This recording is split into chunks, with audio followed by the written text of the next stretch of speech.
Halo, Kian. Kian.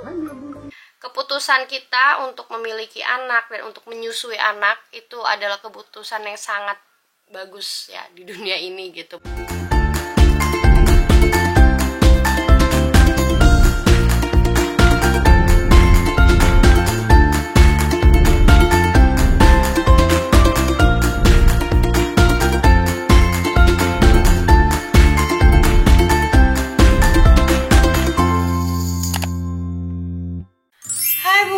Welcome back. Oke, jadi hari ini kayaknya tepat 6 minggu aku habis lahiran ya. Jadi hari ini aku bakal pertama kali kontrol check up luka operasi jahitan ke dokter yang nolongin aku lahiran Kian. Jadi di Belanda tuh kontrolnya nggak yang setiap minggu datang habis lahiran gitu ya. Aku sama sekali nggak pernah ke rumah sakit selama 6 minggu ini. Baru sekarang pertama kali karena aku kan 5 hari di rumah sakit waktu aku lahiran. Nah itu setiap hari dikontrol gitu, di check up. Terus pas udah pulang ada suster lagi kan, ada nurse yang ngerawatin masa postpartum gitu. Dia waktu itu sekitar 6 hari dan setiap hari juga dicek luka jahitannya kayak gimana, Kian kayak gimana, pipisnya berapa banyak, pup atau enggak, muntahnya banyak atau enggak, terus minum ASI-nya bagus atau enggak. Makanya waktu Kian umur 1 minggu sebenarnya dari rumah sakit kan udah dibilangnya ada Kian indikasi tongtai ya. Jadi dia bilang ini mungkin perlu digunting tapi lihat dulu kondisinya berapa hari sampai di rumah. Nah pas kita sampai rumah pun bukan cuma ada nurse yang ngerawatin postpartum itu, tapi juga ada bidan 2 kali atau 3 kali datang aku lupa untuk ngetes ngambil darah dari tumitnya Kian gitu untuk mendeteksi beberapa jenis penyakit gitu ya. Dan dia juga ngecek jahitan aku, kayaknya 2 kali datang gitu. Jadi banyak banget kontrol-kontrol yang memang tidak dilakukan langsung sama Obgyn untuk supervisi atau ngelihat bekas jahitan, gimana kondisi ibu dan anak gitu. Dan abis itu kayaknya dokternya juga telepon aku lagi deh setelah aku 3 minggu lahiran. Si dokter Obgyn yang di rumah sakit itu telepon aku juga. Jadi perjanjiannya atau konsultasinya cuma lewat telepon. Dia tanya gimana aku, gimana Kian, gimana luka jahitannya, rasanya gimana kayak gitu ya. Jadi memang kalau di Belanda kayaknya efisien banget, makanya aku nggak bikin banyak video tentang progres-progres gini. Karena memang kontrolnya gitu doang gitu. Untuk pas Kian digunting pun bawahnya, lidahnya aku bilang aku nggak mau menyaksikan. Jadi diguntingnya di rumah sama aku lupa barusan ngomong sampai di mana karena tiba-tiba Hasya datang dan dia lagi nggak pakai baju. Aku nggak mau masuk di video. Jadi gitu, nggak ada kontrol yang dikit-dikit ke rumah sakit, dikit-dikit ke rumah sakit gitu ya. Di Belanda sangat efisien banget. Bener-bener kalau baru penting banget itu baru ke dokter atau ke dokter spesialis gitu. Waktu itu juga sih aku sempet juga ngecek wasir gitu ya pasca melahirkan, ke dokter juga, ke dokter umum di sini, ke family dokter, dan diperiksa juga. Ya nggak terlalu apa ya. Di sini pokoknya dokter tuh ngasih obat kalau memang benar-benar penting banget gitu loh Bun. Apalagi antibiotik ya. Kalau antibiotik kalau misalnya memang udah sakit lama baru ini kayaknya karena bakteri baru dikasih antibiotik gitu. Jadi udah biasa aku sekarang kalau misalnya sakit ya. Kemarin sih jahitan aku sempat udah oke, terus aku capek banget karena aku banyak jalan ya, jadi ya udah minumnya paracetamol gitu ya. Pas jahitannya sakit lagi minum paracetamol dan ngebantu banget gitu. Dan progresnya badan aku kayaknya nggak tahu sih, masih gemuk aku ngerasanya ya, cuman perutnya udah lumayan singset, udah lumayan susut. Jadi 2 jam lagi kita mau ke dokter, kita ajak Kian tapi Hasya di rumah karena Hasya nanti ada opa-omanya datang sekitar jam 12, sekarang jam 11. Aku masih ngantuk banget sih sebenarnya. Dan persiapan postpartum aku, perawatan postpartum aku emang dari zaman Hasya itu aku pakai korset ya. Jadi aku masih ada koleksi korset aku waktu dari zaman Hasya, dan sekarang pas Kian kemarin aku mudik dari Indonesia aku bawa banyak lagi korset dengan size yang beda-beda karena ada yang waktu Hasya tuh aku udah pakai yang size M gitu. dari XL, L, M, karena aku pakai korsetnya dari Hasya umur 4 bulan. Nah pas Kian ini kan pas banget 3 mingguan aku udah pakai korset gitu ya, pas jahitannya udah nggak cenut-cenut. Aku udah beli size yang dari triple XL, double XL, XLL. Enggak, yang L-nya XL sama L udah yang lama, terus yang baru-barunya aku beli triple XL sama double XL sama XL. Nanti kok kasih tahu perawatan untuk pakai korsetnya. Ini juga aku sekarang setiap hari benar-benar pakai korset. Yang lagi aku pakai ini yang Extreme Tourmalines. Jadi dia korsetnya tuh namanya dari Dreamwear Shaper ya. Dia produk Indonesia, brand Indonesia tapi dia import dari Amerika produknya. Benar-benar enak banget, nyaman banget dipakai. Nih aku kasih lihat. Nah ini aku pakai setiap hari ya. Korsetnya langsung nempel ke perut. Ini aku masih pakai yang double XL.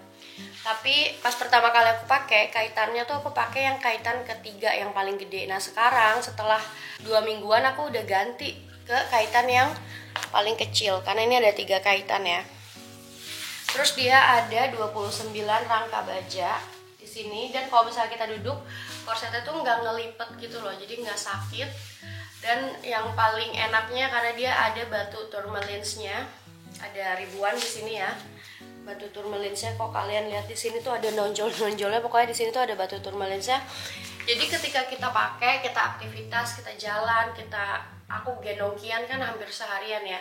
Itu enak banget bisa menyangga tulang punggung aku ya di sini. Jadi bagian spinalnya tuh kayak tegak gitu. Dan pas udah pakai beberapa jam, perutnya tuh jadi hangat gitu. Jadi kerasa karena ada gesekan dari kulit ke batu tourmalines. Mungkin itu yang bikin aku masih bisa beraktivitas lebih gitu ya, lebih aktif, karena memang aku pakai banget nih korset ini seharian. Dan aku pakainya sejak jahitan luka sesar aku udah nggak cenut-cenut, pokoknya udah kering gitu bun. Nanti aku kasih lihat di atas, kalian aku mau mandiin Kian juga, aku mau beresin kasur, mau ganti spray karena tadi Kian gue mau banyak, terus aku mau mandiin. Dan nanti aku mau kasih lihat koleksi korset aku dari zaman Hasya itu masih kepake ya, udah 3 tahun. Terus aku beli yang baru size-size yang lebih gede karena badan aku lebih lebar. Aku bakal kasih tahu model-modelnya, contoh-contohnya, nama-nama tipe korsetnya apa aja, biar kalian bisa milih sendiri. Kalau kamu mau ngasih kado ke teman kamu ya, misalnya lahiran atau buat istri atau buat diri sendiri bahkan. Dan korset ini tuh bukan cuma untuk yang pasca melahirkan, bukan cuma untuk postpartum, tapi bisa juga buat semuanya gitu. Kalau misalnya kalian punya masalah perut bergelambir, nah ini bonusnya juga dia bisa bikin badan kita lebih cepat singset atau langsing gitu. Yuk aku sekarang mau ke atas, mau ganti spray dulu.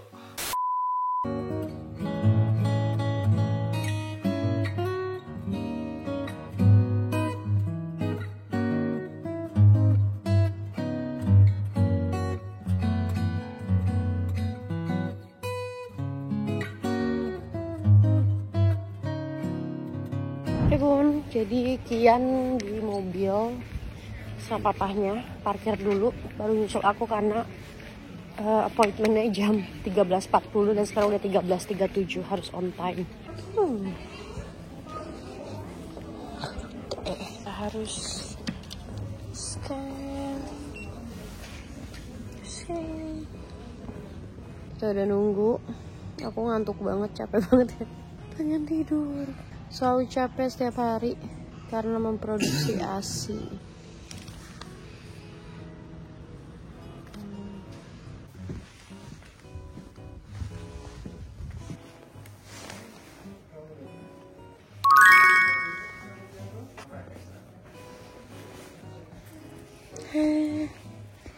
Ade bangun mau foto buat paspor.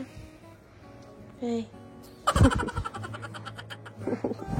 Iets minder hoog moeten in. Iets volgens mij is dat niet zo. Mag deze kan ik even van je maken. Hey, goedemorgen. We willen met je gezin op. Hallo Kian. Kian.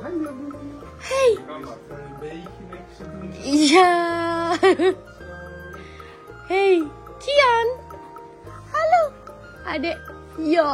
Ja, we hebben hier onder vanuit. Hai Bun, jadi kita udah pulang ya dari rumah sakit. tadi kontrol objin aku, tapi aku nggak bisa videoin pas di dalam ruangan dokternya karena privacy ya, aku juga nggak enak dan kayaknya bakalan dilarang juga untuk video-video. Jadi tadi cuma sebentar, terus abis itu Kian langsung foto untuk paspor. Pulang-pulang dia lapar, dia minta ASI, terus abis itu bobo sampai sekarang nggak mau ditaro ya. Tadi dia lagi ada banyak gumoh pas ditaro.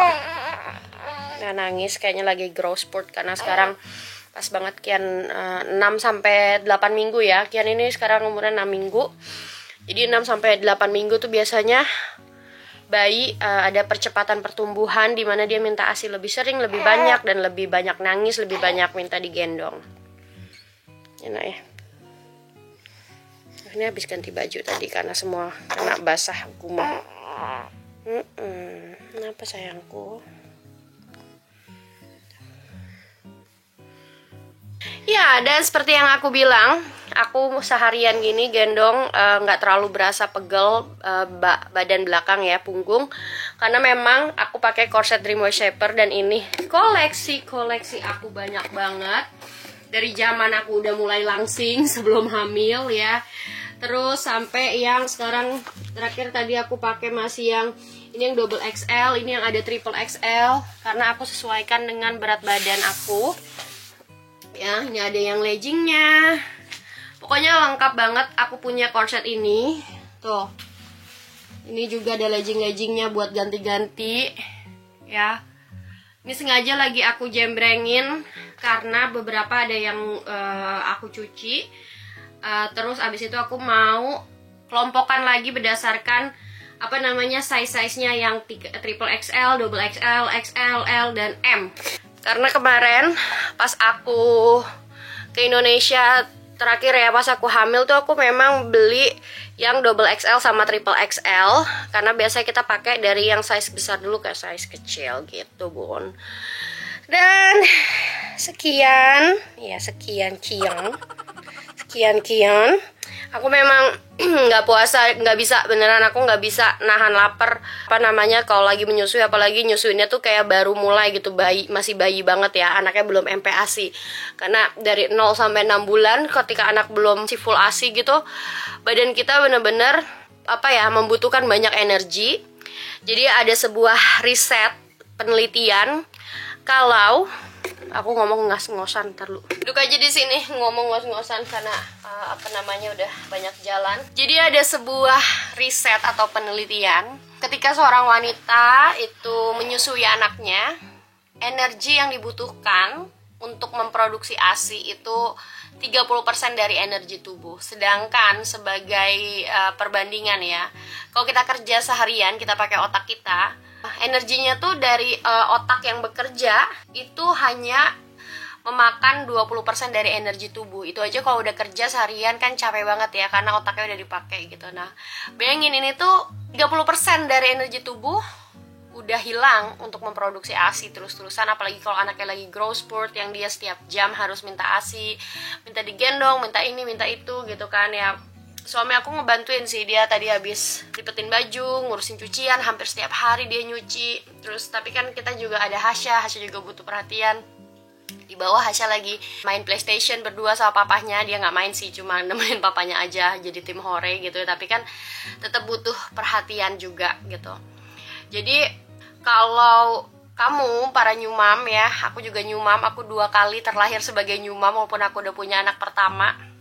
Tetap aja aku ngerasa anak kedua aku juga ibu yang baru lagi, karena perannya berubah dari mama anak 1 jadi mama anak 2. So kamu para nyumam jangan berkecil hati atau jangan merasa bersalah kalau yang kamu lakukan seharian tuh hanya dalam tanda kutip nyusuin anakmu aja, tapi kamu ngerasa badan tuh ambiar banget, rentek banget, jompo banget gitu.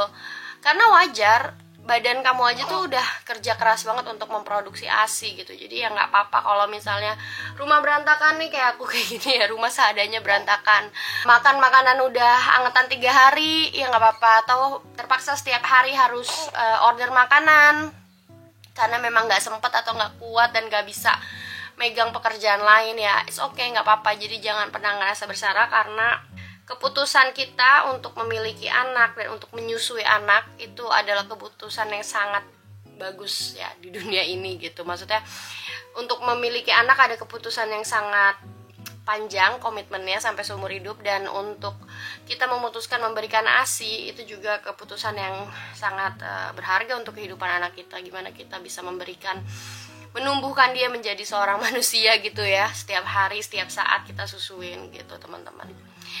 Nah sekian dulu, so besok tadi Kian udah punya foto paspor, besok Kian bakalan apply untuk paspor Belanda, dan minggu depan aku bakalan ke KBRI insya Allah untuk apply paspor Indonesia. Dan setelah paspor Belandanya keluar, kita udah bisa langsung booking tiket ke Indonesia.